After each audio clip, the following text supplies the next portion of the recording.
Double bedroom ఇండ్లపై నేను మాట్లాడిన మాటలు వక్రీకరించి సోషల్ మీడియాలో ప్రచారం చేశారని సోషల్ మీడియాలో ప్రచారం చేసే వాళ్ళు విజ్ఞతతో మెలగాలని మంత్రి వి శ్రీనివాస్ గౌడ్ అన్నారు. మహబూబ్ నగర్ జిల్లా కేంద్రంలోని టీఎన్జీఓ భవన్లో ఏర్పాటు చేసిన మీడియా సమావేశంలో మంత్రి శ్రీనివాస్ గౌడ్ తన వ్యాఖ్యలపై వివరణ ఇచ్చారు. తెలంగాణ అభివృద్ధి మిగతా పార్టీలకు పట్టదని, ప్రజలను రెచ్చగొట్టి అధికారంలోకి రావాలని చూస్తున్నారని ఆరోపించారు.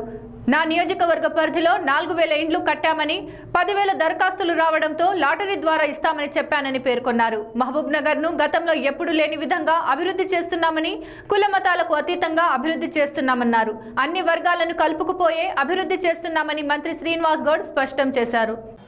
మొన్న ఒక మీటింగ్లో మాట్లాడుతూ నేను మాట్లాడిన మాటలను వక్రీకరించి దాన్ని సోషల్ మీడియాలో పెట్టి ప్రచారం చేయడము, అది విని దానికి మీ ముందు మాట్లాడాలనిపించి ఈరోజు ప్రెస్ మీట్ పెట్టడం జరిగింది. మీరు చాలా చూస్తున్నారు, ఇలా పేపర్లో కూడా సోషల్ మీడియా వల్ల ఒక మనిషి చనిపోయింది. సోషల్ మీడియాలో, వాట్సాప్లలో, ట్విట్టర్లలో పోస్ట్ చేసేవాళ్ళు కానీ దయచేసి ఒక విజ్ఞతతో మెలగాలి. రాజకీయ నాయకులు కూడా పూర్తి వివరాలు తెలుసుకొని దాన్ని ఫార్వర్డ్ చేయడం చూడాలి. ఎట్లయిపోయింది రాష్ట్రంలో, దేశంలో అంటే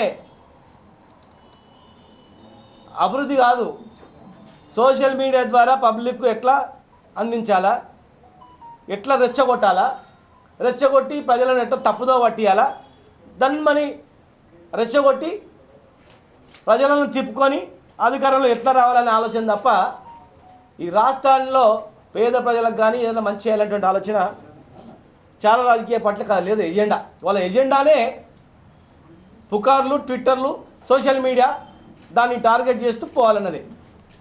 దుర్మార్గమైనటువంటిది ఇదంతా, ఈ వ్యవస్థ. ఈ దేశానికి కూడా మంచిది కాదు ఇది. నేను ఏం మాట్లాడాను, నా నియోజకవర్గంలో దాదాపు 4000 ఇళ్ళు కడుతున్నా, 10,000 మంది అప్లై చేసిండ్రు, 4,000 మందికి లాటరీల ద్వారా ఇస్తాను, మిగతా 6,000 మందికి 5-10 సంవత్సరాల్లో మొత్తం కట్టుకుంటూ పోతాను. 10 సంవత్సరాల్లో ఇల్లు లేకుండా, ప్రతి ఒక్కరు ఎవరు ఉండకుండా ఇల్లు ఉండేటట్టు ఏర్పాటు చేస్తాను. మరి 10,000 మందిలో 4,000 మంది రావాలంటే లాటరీ వేస్తాము, దేవుని దయ ఉంటే మీకు లాటరీ వస్తుందని చెప్పాను. ఇదేమన్నా తప్పు మాటనా? దీన్ని నా నియోజకవర్గం సంబంధించిన ఇష్యూ మీద నేను లెక్క చెప్తే రాష్ట్రంలో మొత్తం కూడా గిన్నె ఇల్లు కడతాను మంత్రి అన్నాడు, రాష్ట్రంలో మొత్తం కూడా ఇల్లు కావన్నాడని దాన్ని చీప్గా, నీచమైన బుద్ధి ఆలోచన చేసేటప్పుడు దీన్ని నీచంగా వ్యవహరించి దీన్ని సోషల్ మీడియా ద్వారా ప్రచారం చేయడం అనేది చాలా తప్పది. వాళ్ళ ఎవరైతే ఫార్వర్డ్ చేసుకుంటా పైశాచిక ఆనందం పొందుతుందో వాళ్ళ విజ్ఞతగా మేము వదిలేస్తాం. మహబూబ్నగర్ అభివృద్ధి అనేది, తెలంగాణ అభివృద్ధి అనేది 2014 కన్నా ముందు ఎట్లుంది మహబూబ్నగర్ తెలంగాణ, 2014 తర్వాత ఈరోజు ఎట్లా ఉందో ఈ రాష్ట్ర ప్రజలకు తెలుసు, మా జిల్లా ప్రజలకు తెలుసు. చాలామంది జిల్లా మంత్రులుగా ఉన్నారు. ఇక్కడ ఏం చేసి నీళ్ళు కూడా ఇవ్వలేని పరిస్థితి. ఇవాళకి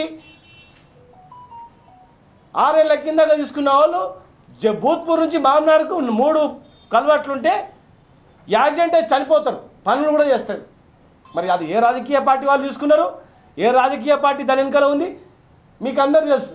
మీకు కూడా భయం, మళ్ళీ వాళ్ళ పేర్లు పెట్టాలన్నా వాళ్ళ పేరు రాయాలి. మాలాంటి వాళ్ళు గరీబ్ గాలు ఎవరైనా ఈ పని చేస్తే మొత్తం రోడ్ల మీద పెట్టినట్టు చేస్తారు. మరి వాళ్ళు బలమైన వ్యక్తులేమో, మరి ఎందుకు భయం కానీ వాళ్ళ పేర్లు మాట్లాడరు, వాళ్ళ పేర్లు ఉచ్చరించారు. అరే ఎందుకు వర్క్ అయితే లేదు అడగరు, ఈ వర్క్ చేయనందుకు ఎంతమంది చనిపోతారు, ఎంత ప్రమాదవశత్తులు ఉందని చెప్పి మాట్లాడరు. ఈ 2 చీప్ ట్రిక్స్ మాత్రం వక్రీకరించి సోషల్ మీడియాలో ప్రచారం చేస్తారు. ఇదేం ఆనందం, ఇదేం పద్ధతి?